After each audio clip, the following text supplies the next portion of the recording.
The night had started like any other, quiet, peaceful, the house humming softly as the Bates family settled in. But for Josie Bates-Balka, peace shattered in a single moment. One sharp pain, one wave of panic, and suddenly she was doubled over in the nursery, her hand gripping the edge of Lila's dresser as fear rippled through her body. Something was wrong. Evan rushed to her side the moment he heard her cry his name. "Josie, what's happening?" His voice wavered, thick with dread. Josie could barely breathe. Her pregnancy had been smooth until now. Routine checkups, healthy scans, nothing but joy as they prepared to welcome their third child. But this pain was different. This felt like danger. I don't think the baby's okay," she whispered. Those words sent the whole night into a blur. Evan grabbed the hospital dag.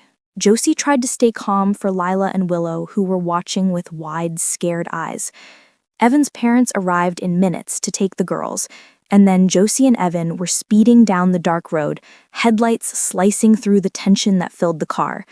At the ER, doctors moved fast. Monitors beeped, nurses whispered, and Josie gripped Evan's hand like her life depended on it. The baby's heart rate was dropping. They had no answers yet, only fear. And fear can make even the strongest mother crumble. Josie's mind spun with all the hopes she'd built for this child, the tiny clothes already folded in drawers, the nameless taped on the fridge, the soft lullabies she'd been humming before bed. She felt the crushing weight of not knowing if she'd ever get to meet the little life she'd dreamed about for months.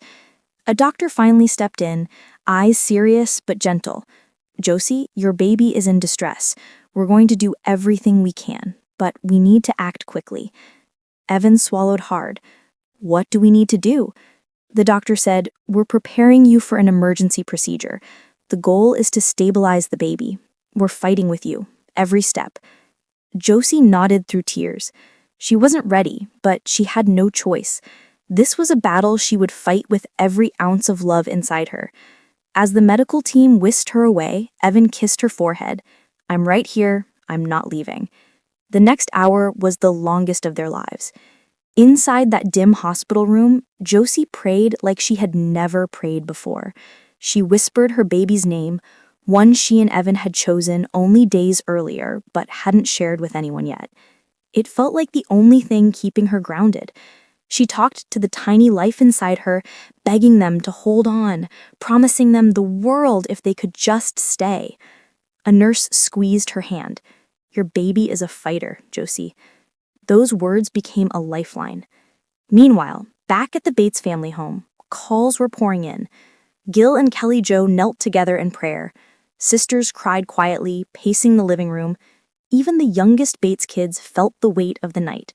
This wasn't just Josie's battle. It was the entire family's. Finally, after what felt like an eternity, the doctor returned. The baby's heart rate had stabilized. It wasn't a victory yet, but it was hope. When Josie woke from the procedure, Evan was right beside her, holding her hand, tears on his cheeks. "You did it," he whispered. "The baby's holding on." Josie burst into sobs of relief. The road ahead would be careful and fragile.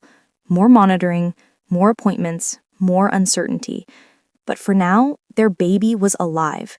And Josie, shaken, exhausted, but stronger than she had ever known, realized something profound.